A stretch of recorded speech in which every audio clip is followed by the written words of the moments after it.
I hope you really made the most of your speech. Now you're a married man, that'll be the last time you get to speak for that long without being Pnawn da bawb, a diolch i chi am ymuno gyda ni ym mhentre hyfryd Portmeirion I ddathlu. Mae mor braf gweld cymaint o deulu a ffrindiau yn mwynhau gyda'n gilydd. Gan fod cymaint yma heddiw sydd ddim yn hyddysg yn iaith y nefoedd, maddeuwch I mi am ddweud y gweddill yn Saesneg. Good afternoon everyone, and thank you for coming to this special occasion. It's lovely to see so many friends and family here. If there's anybody here this afternoon who's feeling nervous, apprehensive and queasy at the thought of what lies ahead, it's probably because you just married and in tongues.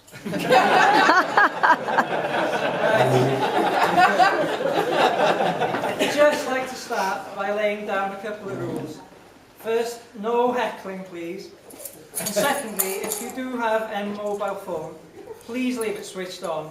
Keep yourselves entertained. If you keep your spirits high and your expectations low, everyone will be happy. I really hope you've all enjoyed the day so far, and I think you'll all agree the bride is looking absolutely stunning. Yay!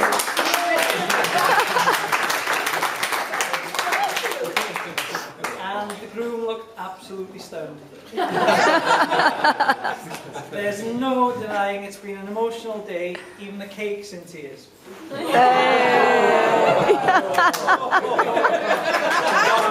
made your wife laugh. It's fine. Firstly, on behalf of the bridesmaids, I'd like to thank Aneurin for his kind words. They were very much appreciated. I'd also like to thank you both for doing an excellent job today. You look absolutely wonderful. Next, I'd like to thank our page boys, Ivan and Griffith, and Daisy, our lovely little flower girl. You did a great job today, and I'm very proud of you. And also, well done, Neil, for giving away the bride.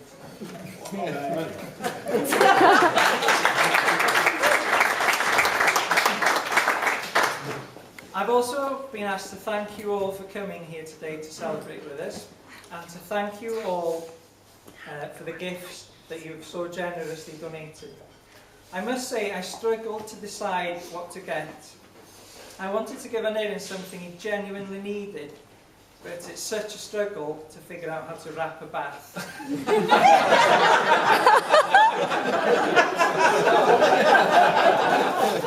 So instead, I had to get you these.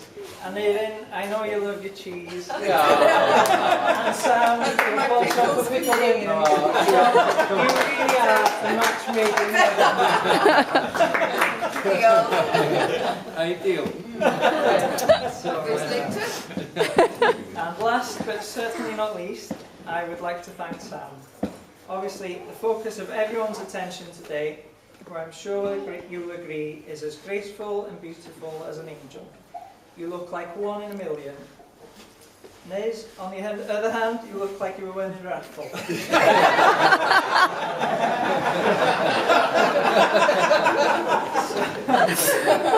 So, you finally got married, for better or for worse. Neus, you definitely couldn't have done any better. And Sam, we'll leave it there. It's been said that being asked to be the best man is like being asked to make love to the Queen. It's a great honour, but nobody really wants to do it. For those of you who don't know me, my name's Emyr, and I'm Aneurin's older brother. I can't really call myself his big brother. I'm incredibly proud and privileged to be Aneurin's best man today. He's a very charming young man, and because of his easygoing nature, he's got a number of friends who could have stood up here today to give this speech. Actually, looking at some of them now, probably not standing. You get the gist. Well, what can I tell you about the groom? He's handsome, intelligent, witty, charismatic. Oh, hang on, that's the wrong speech. Aneurin was born on the 1st of September 1977. Now, I don't know whether this is a coincidence or not, but 2 weeks after he was born, family planning was made available on the NHS.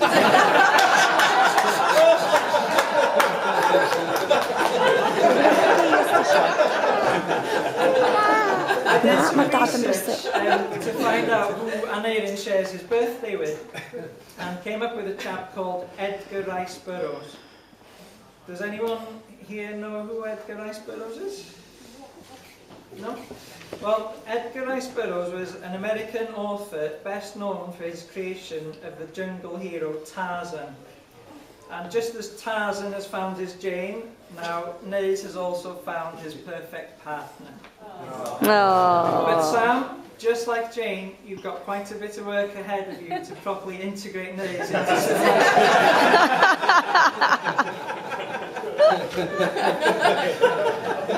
You know, Sam tells me the first time she set eyes on Aneurin, she thought he was handsome from afar.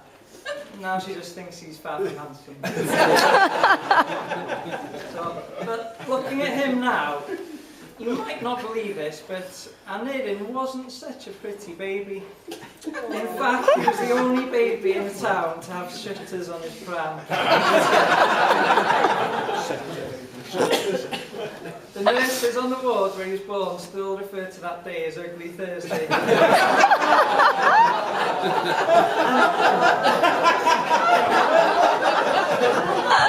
what? Mum didn't get morning sickness until after he was born.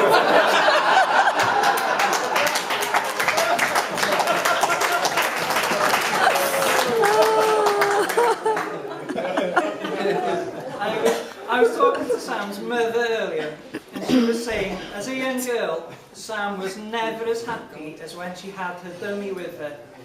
Some things never change. I mean, look how happy she is. Well, Neus was a bit of a slow starter. At play school, Aneurin was different from all the other 5-year-olds. He was 11.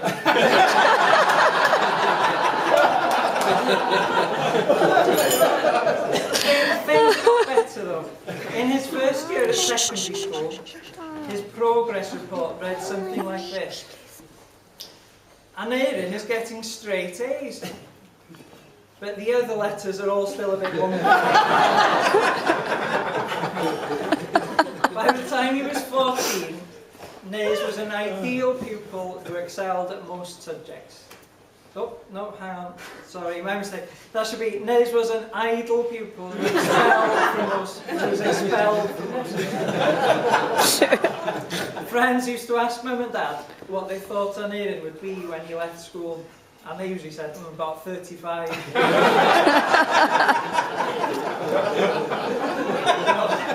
Science and maths definitely weren't his strong point. So it's lucky for you, Neus, that you're marrying someone with a head for numbers.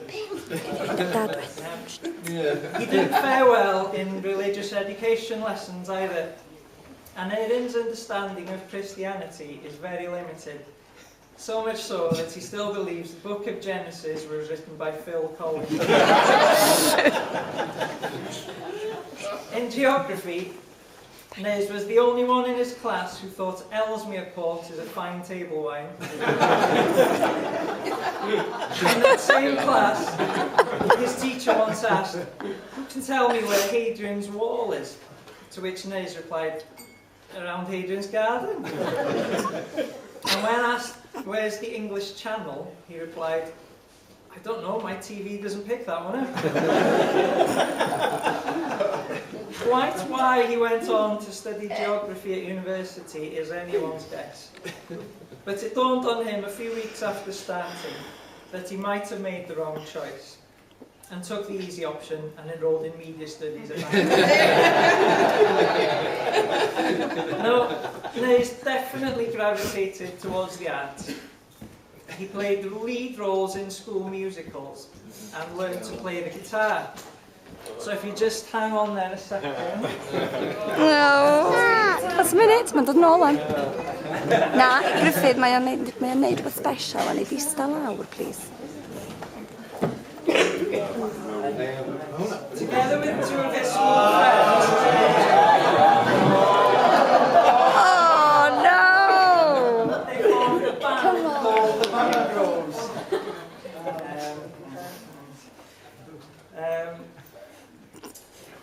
Yeah, playing a mix of rock and heavy metal. I think it was around the time you started losing a hearing, wasn't it, Dad? Wasn't it, Dad?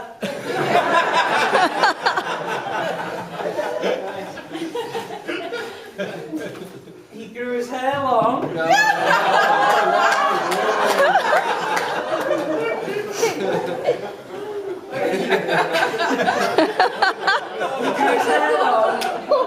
To imitate his idol Slash.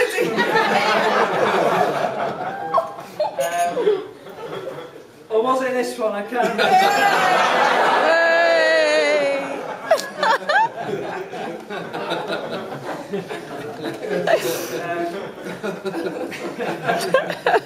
Anyway, the days of long hair have long passed, haven't they? However, Neus still likes to bash out a few chords on the guitar every now and then. I'm sure we'd all love to hear him play a little.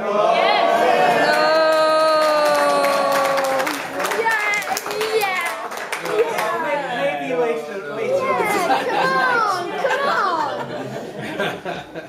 In reality, Anarin was the smooth-talking early developer of the two of us, and like his rock and roll idols, he genuinely believed he could have any girl he pleased. Unfortunately for him, though, he never managed to please any of them. Until, that is, he met his lovely bride. Since then, I've never known him to be happier, and considering how he's now spending less time on the golf course, it's certainly a testament to the way he feels about Sam. Although that could also be down to the fact that I recently embarrassed him in front of all his friends at a stag by beating him to round the golf. That also reminds me of the times we used to go karting together. The men of the family have always had a passion for motors. After passing his driving test, Neus liked to think that on a good day he could give Michael Schumacher a run for his money. Every once in a while we'd gather together a group of friends to go karting. And I seem to remember seeing your gritted teeth in my rearview mirrors every time. But that never stopped him from trying hard though. Practice makes perfect after all. So Dad, you know who to blame for all those bald tyres when we used to borrow your car. Neus is now a hard-working young man, and his boss made these comments. Working with Neus is like working with God. He's rarely seen, he's holier than thou, and if he does any work, it's a bloody miracle.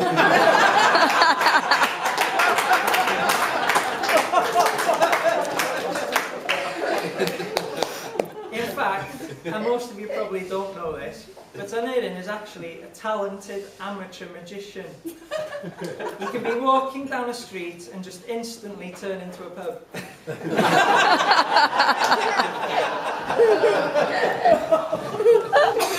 In all seriousness, Anarin, you've not only been a wonderful brother to me over the years, you've also been a brilliant friend.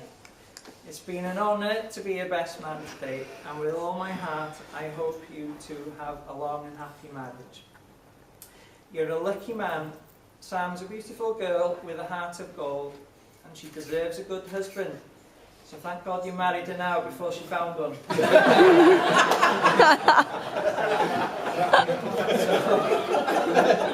It's customary for me as the best man again to offer the happy couple some words of wisdom. So Sam, here are the 5 secrets to a good heart around the house. Occasionally cooks and cleans. Number 2, it's important to find a man who makes you laugh. Number 3, it's important to find a man who is dependable, respectful, and doesn't lie. Number 4, it's important to find a man who's good in bed. And number 5, it's essential that these 4 men never meet.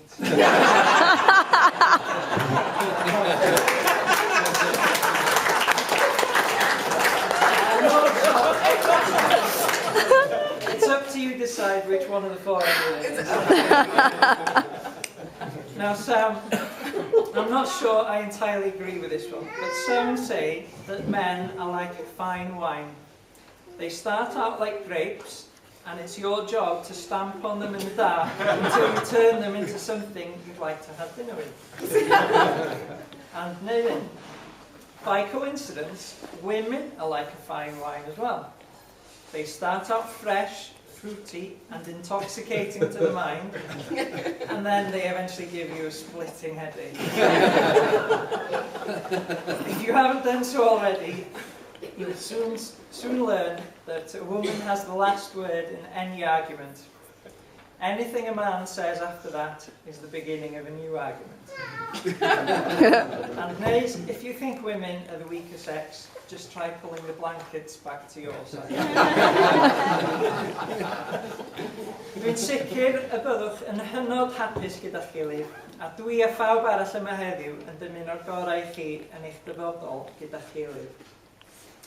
I'm sure you're going to be happy together, and I speak for everyone here when I wish you both the very best for your future life together. May your love be modern enough to survive the times, and old-fashioned enough to last forever. Ladies and gentlemen, please raise your glasses and join me in a toast to the new Mr. and Mrs. Thomas, and Aidan and Sam. Aidan and Sam. Mae dad ddim di gorffen eto. Ouch, na dyna brifo.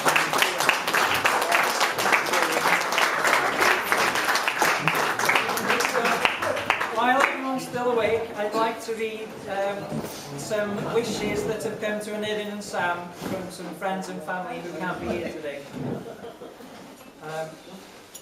So, yeah, we've got a couple that have just arrived. This one's to Aidan. Thanks for the weekends lazing by the pool. We could have been so good together. I do hope you've made the right choice. Lots of love, Michael Barrymore.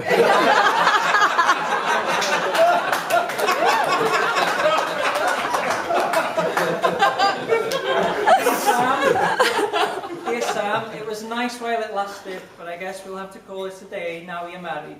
Lots of love, Brad Pitt. Another one for Aidan here. Dear Aidan, congratulations on getting married and also on winning our Big Spender of the Month award. Lots of love from the dancers at Angel's Lap Dance.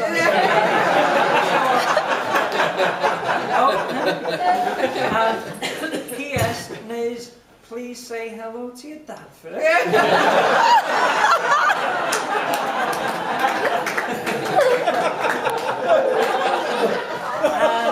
Finally, we have one from the lads in Aidan's football team.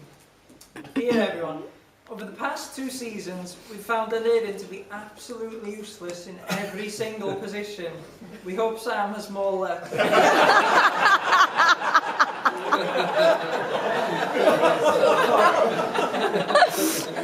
To wrap up, I'd just like to say that marriage is not about finding someone who you can live with. It's about finding someone who you can't live without. Ladies and gentlemen, thanks for not falling asleep, and may I ask you all to be upstanding while I propose one last toast to the happy couple, and at the same time, quote the words of the poet Edward Blaylock. I wish the best day of the past together to be the worst day of your future. To the new Mr.